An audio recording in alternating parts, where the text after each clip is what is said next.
Sandra, welcome to another episode of Asexualise, my asexual life. This is the place to be for education about asexuality, all things asexual, and I share my own asexual life journey in order to help you in yours. If you haven't already subscribed, hit that great big subscribe button right here, right now. Please hit that bell icon so you get notified of every time I go live like now or post video. So today we're going to discuss what are the advantages and disadvantages of asexual meetups. But first, if you didn't know who I am Sandra Bermy, author of Asexual Perspectives 47 Asexual Stories book. I on Amazon, Barnes & Noble and Waterstones. So click through the description to find out more about that. So yes, thank you for being here. So what are the advantages and disadvantages of asexual meetups? Now, today I had an asexual meetup. I organised this asexual meetup in my city. I've been organising asexual meetups in my city in the UK since January 2015. We're now in March. Oh, sorry, we're now in April. What am I talking about? April the 2nd, 2022. I think I just had like a step back in time then. So yes, we're in a completely different year, a different month as well as a different year. So yes, and I wanted to tell you today what the advantages and disadvantages are of asexual meetups, so you can make an informed choice of decision if you feel going to an asexual meetup would be right for you or not. So in terms of asexual meetups, I personally love them. I think they're absolutely amazing. I love organising asexual meetups in my city, and I love it when people come from all over the UK to my meetups. The advantages are that you get to meet up with like-minded people who you can really relate to, who you feel exceptionally well around in terms of they get you, they understand you, they're the same orientation as you, they're on the asexual spectrum. It feels so good and so validating to be around someone of your own kind. And it just is such a good atmosphere like that. Everyone's getting on well. There's no sexual energy, no sexual tension, no anyone trying to get in someone else's knickers, and no one trying to get sex out of anyone or do anything untowards or perverted or disgusting. It's all very much light-hearted, a lot of chat, very engaged. The asexual meetups I do nowadays, everyone's kind of talking to each other. We kind of swap around seats, some of us, so we can talk to other people. And so it's just really wonderful. The atmosphere is very good. It just makes you feel elated, and it's great. If you're an introvert versus extrovert, how does that work in terms of asexual meetups? Well, any introvert, usually, if it's a pure introvert, an introvert person tends to get drained of energy by being around people a lot. And if they socialize a lot, they tend to get drained of energy. That's not any personal that's not any personal judgment on the person who's organizing the meetup or the meetup itself. It's just that people who are introverted tend to get more drained of energy being around people, so socializing. It's just a known fact that that's what it is like for many introverts. I'm an extrovert, so for me, I've got an extra advantage because I get energized by social activity, by socializing with people and being around people. I get much more energy. I get rebooted, reboosted, rejuvenated, reinvigorated, and I just feel so good and alive, right? To me, I feel so much more calmer, so much more lively. So I feel lively and calmer at the same time, calmer within my soul and a peace, but more lively as in energetic, as in because, I'm being kind of engulfed in social energy, and it just feels so good. I soak up people's energy like a sponge, and it reboots me like Iron Man's iron suit, when he's kind of like depleted of energy, and when Iron Man puts his suit on reboot, that to me as an extrovert is what it's like when I attend asexual meetups. Like I said, for introverts, it's often quite different. It doesn't mean to say they don't enjoy their time. It just means that, you know, when they're around a lot of people, socializing, it can be energy draining for them. I personally, you know, if I go home after an asexual meetup and I'm tired, I feel it's been a really good day. Because for me, you know, if you go out, if you spend time with people you care about, you really enjoy it, it should be kind of like you've lived life to the max and therefore become tired. So I don't see, some people see as like I said, with that introverts, they see socialization, you know, can be very energy draining, very tiring. They need to recharge their batteries at home by themselves. For me, as an extrovert, I get recharged and re-energized by being actually around people. So it kind of works the opposite way. But you know, the benefits of attending asexual meetups far outweigh any like disadvantages. So I haven't really gone into disadvantages. So are there any disadvantages? Well, obviously when you've got a group of people, we all have to agree on certain things, like, you know, the venue. Like, I mean, oh, hi. Oh, it's nice. Gotcha. I'm an extrovert also. That's brilliant. It's nice to hear from you. There are not many extroverts in the ace community from my knowledge. So it's so lovely to see an extrovert. Thank you so much. Lots of love for the thumbs up as well. Yeah. So I love it. Like today, I have felt so much better because when I'm in my flat too much as an extrovert, it gets very claustrophobic after a while. Like I do have some introvert tendencies, so I tend to spend a lot of time in my flat. Thank you for the heart, lots of love. And you know, I do spend a lot of time indoors, but it gets too much for me. As an extrovert, it kind of drains my energy being indoors too much. I kind of like my mental health deteriorates and I don't feel as alive. Whereas when I'm actually out and around people, even if I'm not even speaking to people, which obviously at a meetup I do, but if I'm just around people in general, it literally revives and refreshes me and revitalizes me. And being in the asexual meetup today, for me, was amazing because I was just soaking up all the energy, all the chatter. There was a lot of noise. I'm going to come on to that in a moment. But it was just so energizing. I felt an inner peace and calm within me because it works the opposite. So when I hear noise and there's a lot of action, a lot of busyness, it actually makes me calmer. So when the kind of externally people are kind of busy, nattering, it's noisy, it's things are happening, I feel calmer usually. Unless someone obviously is causing trouble, swearing, shouting, smashing things up, then I don't feel calmer. Then I don't like it. I get scared because I don't like violence. But, you know, and that's obviously one of the disadvantages of meetups is you cannot predict other people's behavior. So, for example, you know, sometimes you know, like there was one of the meetups that I organised. Everything was going really brilliantly all the time. And then there was this one guy upstairs. This isn't in the venue we're at today. This is about 3 meetups ago. Everyone still had a really nice time overall. But there was a one person, this guy, and he was like having a go at another guy. And we were upstairs, which is usually more secluded, nicer area. But because these guys were kind of having a bit of an argument, they were kind of blocking the stairwell so we can get away from them. So it kind of can be a bit frightening if you get anything like that, antisocial behaviour.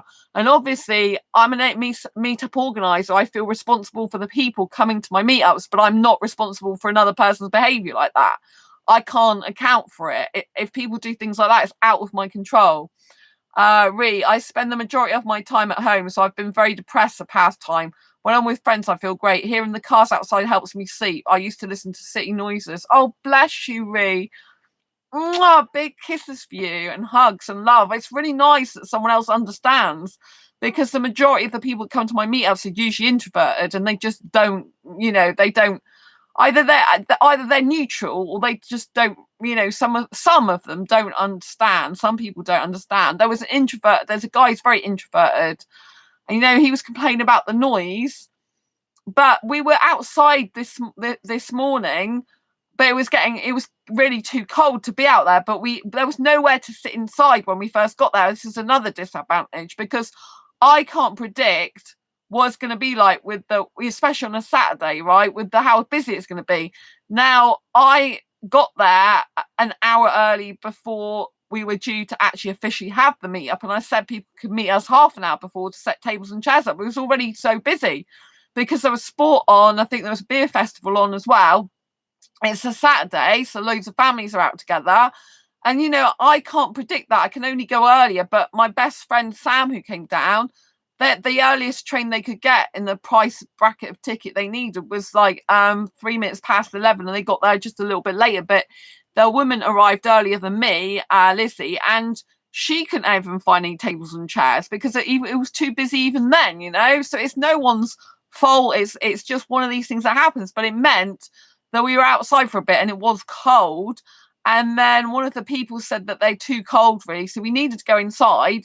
And luckily, these people were just leaving and we were able to get this long table. But it is in a noisier area. We usually, like last time, we didn't sit in that area. We sat in a quiet area. But this time, it was like, have this table or no tables.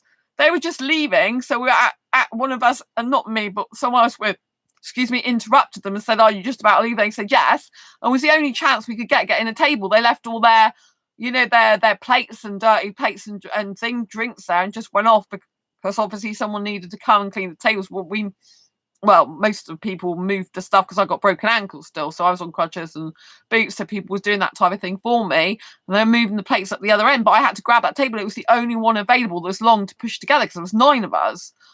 And so, I have no control over that type of thing. I can't control what happens because with this pub, you cannot pre-book. They won't allow you to pre-book. And there's one room that you can book, but you have to have a minimum of 15 people. Otherwise, you can't pre-book. So obviously, this is some of the disadvantages. If you can't pre-book, you're not guaranteed of a table. They can't guarantee it. The management can't guarantee it. They can't, they can't magic more tables up out of thin air. So this is a disadvantage if you get there. If there's a problem with pushing tables together, and you've got a party of people that's bigger than one table, you need to push tables together. And also with me, with my broken ankle, I've got boot on and crutches. I can't do that at the moment.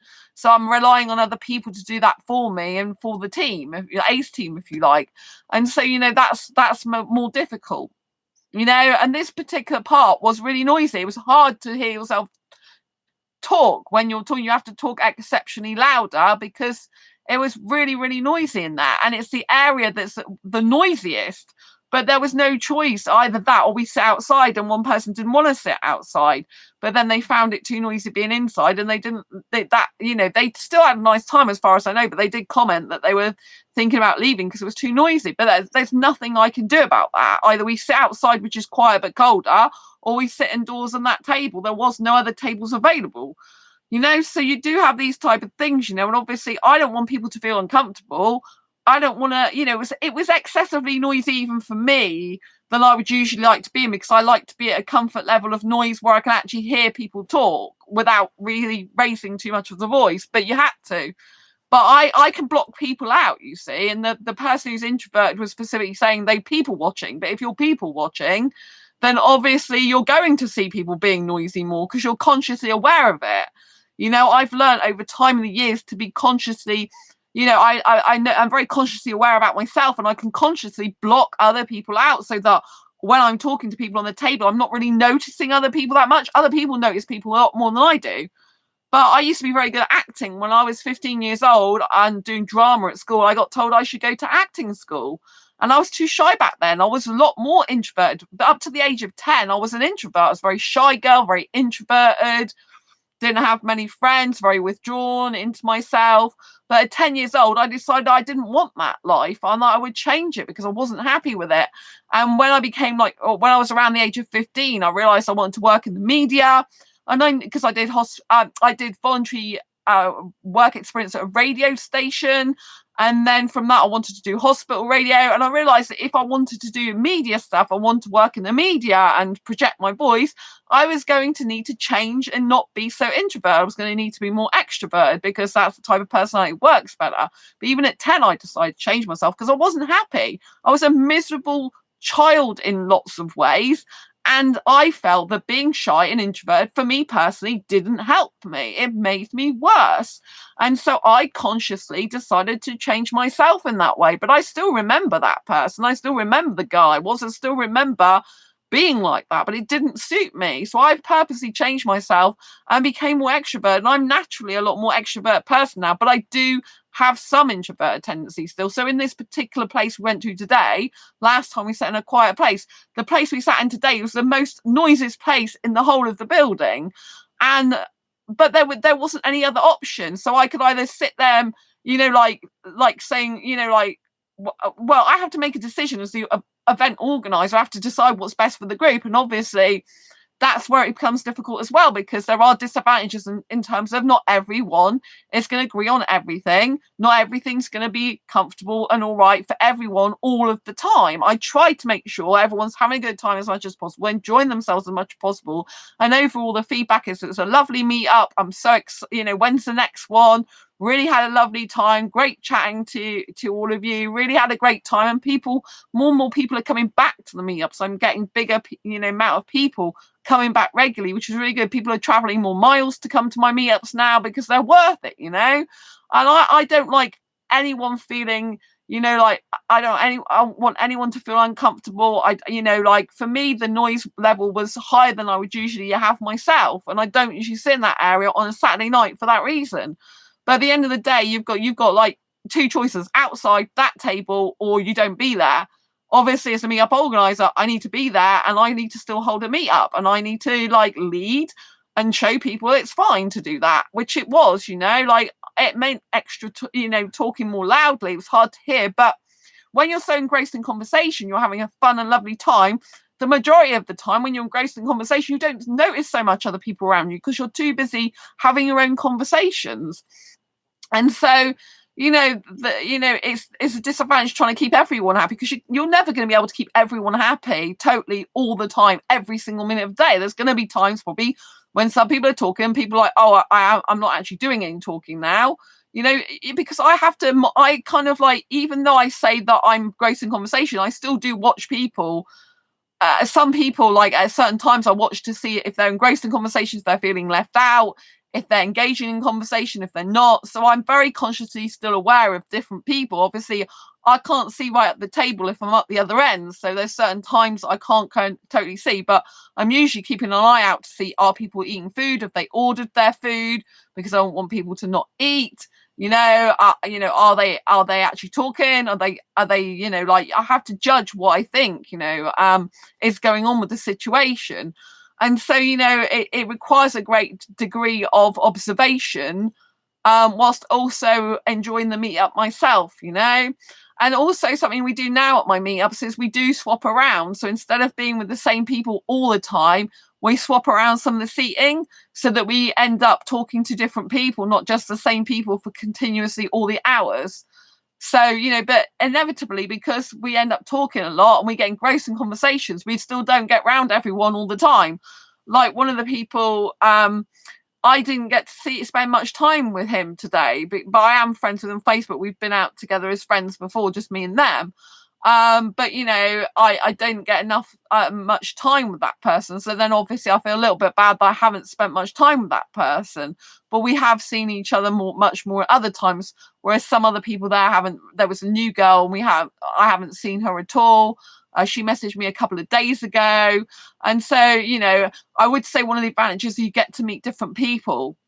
Usually every meetup I do over the years, because I've been holding them, like I said, since 2015 now, is I get to see someone new at most of my meetups, like someone I haven't met in person.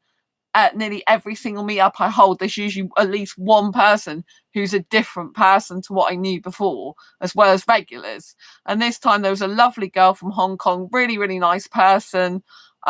She kept thanking me at the end, saying she had a really great time. It was fun. She enjoyed herself, and she's only just kind of come to the city, I believe. Well, I don't know if she's actually come to the city, but she's new to the site, new to asexuality.org. Anyway, she hasn't been on there very long. Very, very new to the site. I'm not sure she's actually new to Exeter, my city. I should have double checked that, but she's definitely new to the site, because she said, I think she'd only been on it a couple of days, and then saw my meetup straight away and basically messaged me. So that was really good. And there's one guy I've been conversing with online by email, and I met him in person for the first time, and I've seen him on Zoom as well, host some meetup. So that was really good, really nice to meet him. I didn't spend a ton of time with him because I was at the other end of the table for quite a long time, but I did get some talking time with him. So I got around most of the people, but some people I end up talking to more than others. So obviously, it's really important, like, if you can, to get around different people to talk, because in the past, for me personally, I used to find groups difficult, and so I know the difficulties that people can have with feelings in groups.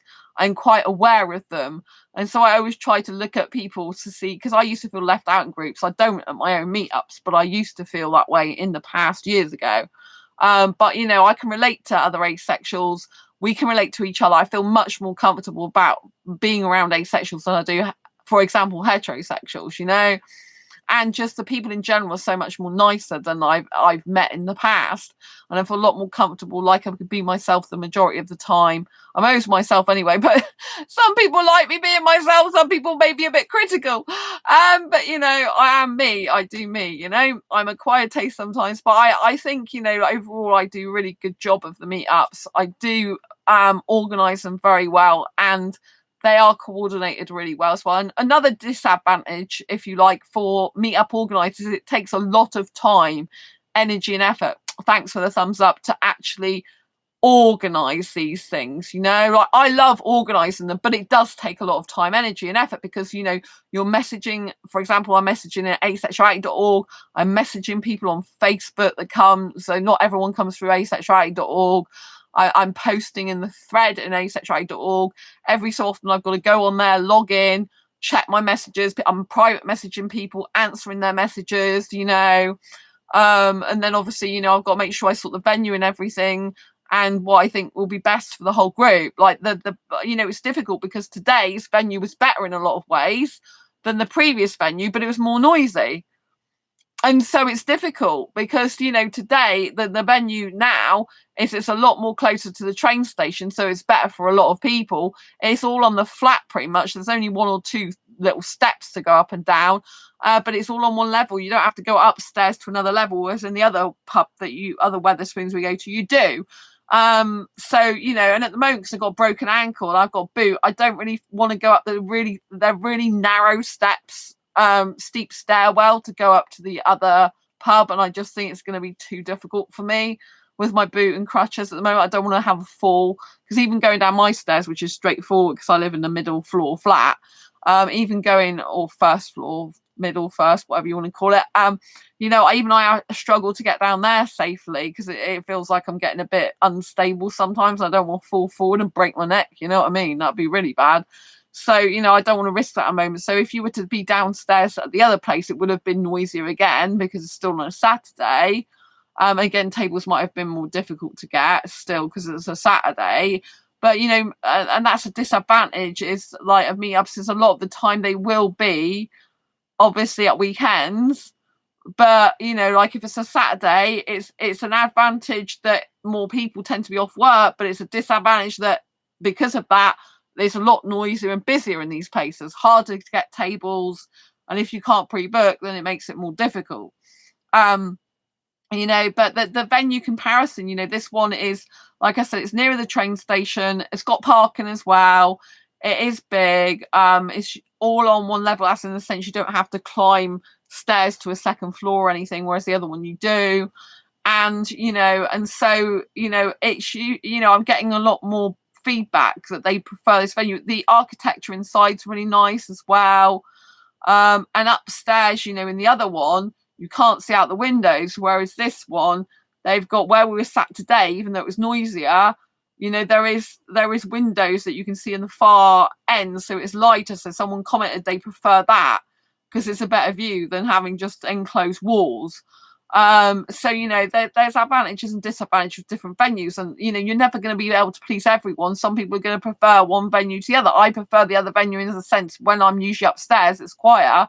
I can be more secluded with the people at meetups. You can hear yourself talk more, right? But like, there's the stairs you've got to climb at the other place. There's someone else with a disability, and they find it really hard to get upstairs as well. So in general, all the time. So I chose this venue as well because it tends to be better for them, although they didn't. I've done this venue twice now for this particular meetup group, and you know, and the person before couldn't make it, but they made it because they were moving, but they made it this time, you know, and they did comment and said it was nice. They thought it was good because it's just up the road from the train station. So, you know, that usually for the other one, she has to pay for a taxi and stuff. So if there's taxis involved, you know, then obviously it gets more expensive for people. Because I hold national meetups, this is a national meetup, I have to give people advance warning, like 3 or 4 weeks I try, and the majority of the time I try to give a month's notice. But even if it's 3 weeks, it's okay sometimes, you know.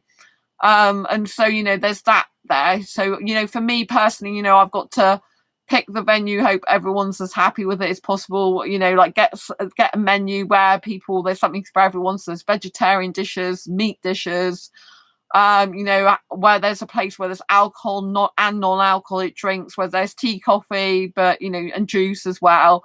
So there's something for everyone in the budget, you know, that the money is not too expensive, because obviously some people are students, other people are not working at all, they're on benefits, and other people, you know, like some people are retired, and you've got all different incomes, you know. But if you get something where everyone can eat, and it's, you know, and it's quite low cost for most people, then that's good.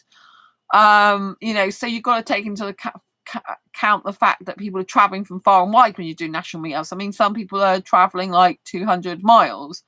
In the past, some people have come more than that. So, you know, you've got to give them as much notice as possible to give them the opportunity of booking up in advance and getting a cheaper ticket should they wish to, you know. And some people want to book accommodation and stuff like that. At the moment, people are going back in the day, you know, even though it's taking them hours to travel. So, you know, you've got to, again, think of other people. If you're an organizer, you have to be thinking of other people. Like I said, it takes a lot of time, energy, and effort, because you're taking time out of your day. You have to initially set up the meetup with the day, date, and time and venue, and you give people directions as well. So you have to type all this out. Then you have to keep reminding people throughout the month that I'm looking forward to seeing you at the meetup. Like, who else is coming? Create a list. Although I forgot to take my list with me today, but which is a nightmare. But, you know, I create a list usually of the people that are coming to the meetup. And, you know, and so therefore I have a good idea of who's coming. We know how many tables and chairs we need to put together. So this isn't a walk-in meetup. So some people do walk-in meetups. I do not recommend doing walk-in meetups personally, because you're never guaranteed people will turn up then. Because if it's a walk-in, it means they can turn up anytime. So you've got to be there just all the time. If anyone can bother to show, they can. If they don't know, it's too casual. So I don't do walk-in meetups. I always do meetups that are arranged, organised properly. And, you know, it's like, how many people are we going to have to attend? This is the time it starts. This is the time that you can get there earlier if you wish to. You know, and so people know. I let people go when they want to go. You know, and obviously sometimes people turn up a bit later because, you know, you don't have control over trains or anything like that, public transport. So, you know, a disadvantage, if you like, is some people's trains can be late. Some people might get caught in traffic. Some people, you know, might book a train and then it's cancelled or changed to another train. And, you know, inevitably people do arrive at different times, even if there's a set time for the meetup to start, people still arrive different times. So as an organizer, I usually have to be out the front of the venue when it's about, you know, about to happen officially, if not all the attendees are already there. And if attendees are coming, they've got to, you know, if they're coming and they want to see beforehand where we are because they get there earlier, then they need to message me on my phone. So obviously I've got to get my mobile app. I'm used to doing that anyway. I've not got a problem with that at all. But, you know, I mean, but some people don't want to message me because they don't want their phone number given out, or they forget to get my phone number, even though I keep plugging it. So that means, you know, people have then got to try and find the seat. But I always go out at the time. It was midday today. So if someone arrives earlier, but they haven't got my phone number, they haven't written it down off the site, or for some reason they don't want to call me, then I'm always there at the specific time outside the front of the venue to get anyone that's kind of like left over, as in left over from the people who have already arrived. And so, you know, then I know that everyone's accounted for. So yeah, there's a lot of organizing, a lot of keeping in touch with people throughout, letting people know, you know, this is still happening. We've got X amount of people at the moment, like 6 or whatever. Who else is coming, you know? And it's constantly like that. And then messaging people who have come before in private message, You know, sometimes I have to do reminders to people because some people get forgetful. So like, can you remind me? And so, you know, you kind of like a full-on PA as well as an organizer and managing situations and things. And you have to be very good at time management. And I have this rule that unless I'm dead or dying, you know, for some reason I can't make it, then I'm damn well going to make it. So just because I broke my ankle at the moment, I'm still going to make it. Like the last meetup I had, it was only 2 weeks since I broke my ankle. And I was really worried about myself because it was very early on in the break stage and I was in a lot of pain. But everyone was so helpful at the meetup. I wouldn't let anyone down because I'm like, if I can get there, I'm going to get there in the taxi. And everyone was so helpful carrying drinks in my bag and stuff last time that I just felt so looked after and loved and cared for. I had a chair last time where I put my foot up and rested it, but it's a lot better than what it was, but it's still swollen. But you know, it's not as bad as it was, and you know, so I'm more stronger now, so it's better. But yeah, so you know, there's a lot of advantages and disadvantages that I've given you.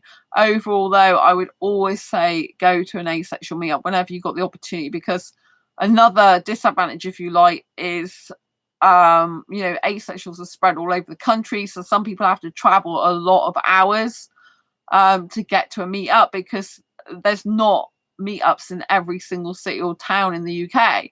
They're quite spread out. So it means a lot of the time people have got to travel. They've got to spend money to travel to go somewhere to a meetup because there's not that many people who some meetups happen to be around. You know, it means you requiring getting on a train, getting on a bus, getting in a car and actually traveling. But it is worth it because it's worth it for being able to bring together different asexuals from around the country, or with, you know, a common relatable trait is that we're asexual in some way, you know? And so I think the benefits far outweigh the disadvantages, you know, because the advantages are you get to be around people who are like you, who understand you, care about you, have chats with amazing people. You learn a lot about different people's opinions and perspectives, some different people's cultures. You get to see different photographs of where people have traveled to. You get to hear people's different real life stories. And it's just really, really good. It's very enlightening, entertaining, if you like, educational, informative. You know, it's very valuable. The interactions are very valuable. And I'm absolutely surprised in a very pleasant way how many people like to chat to each other and get really engrossed in conversations with each other. And the meetup just feels like it's alive, you know, because in the past, because I am extroverted, I felt like I did a lot of the talking a lot of the time. But in these current meetups now, with the mix of people that come, a lot of the people are into talking a lot too and chatting to each other. So I feel it's very vibrant, energetic. There's a lot of going on, you know, a lot of people are into talking to each other. You know, it's not people are waiting and thinking, oh, well, who speaks next? Because it's a bit quiet. People are actually like really can't get enough of talking to each other and get really engrossed, and like the hours just fly by. It's not enough time really. And so, you know, when it's like that people are really having fun, enjoying themselves. I get a lot of feedback and praise as well, usually for my asexual meetup. So again, as a meetup organizer, that's usually advantageous because it does boost my morale. It does make me feel good. It does increase confidence. It does increase my self-esteem. It does make me feel good. I obviously have a lot more skills now as a person organizing the meetups. You know, I have much more organizational skills. I'm very good at organizing anyway. I always have been. I did a PA course. I did a diploma. I've got a diploma in personal administrative, you know, assistant course basically. So I am a trained PA. So I'm used to organizing things. As part of that course and the diploma course, I had to organize trips abroad for my supposed MD, right? So I'm used to doing this type of thing for my course and I love it. I do love organizing. I get a buzz out of it. I really appreciate everyone that turns up. I love getting the feedback though. You know, when people give you that such good feedback, you know, it does boost your self-esteem. It does boost your confidence, makes you feel so good and happy to be alive and that your work, you know, your life is worthwhile, that you help other people. And, you know, it's so fulfilling, so satisfying, so amazing, you know, that it just really feels great to the heart and soul. And I'm just so grateful. I just really am grateful for all the people that come. And I cannot tell you what it's like to be around other asexuals, but it's friggin' amazing. And I would highly recommend traveling to asexual meetups, because, you know, there's just no feeling in the world like it. And I just feel like I'm walking on cloud nine, you know, and I just feel so grateful and thankful that I finally found people like me. You know, people who can live without sex, some people who want a relationship without sex. And just to make more friends to socialize with is incredible, you know, because it's good. And I love getting out of my flat. I love being around people, especially such beautiful people as asexuals. And so, yeah, for me, the advantages far outweigh the disadvantages. And it just makes me happy. I feel a lot more calm, peaceful, happy in myself. Now I've been, you know, organizing a whole day sexual meetups and getting more and more people to come to them, and more people give me happy vibes feedback. So I love you all dearly. Anyway, I hope you found this video useful, helpful, insightful. If you have, give it an emoji, give it a thumbs up. Don't forget to pop a comment down below. Love to know what you think.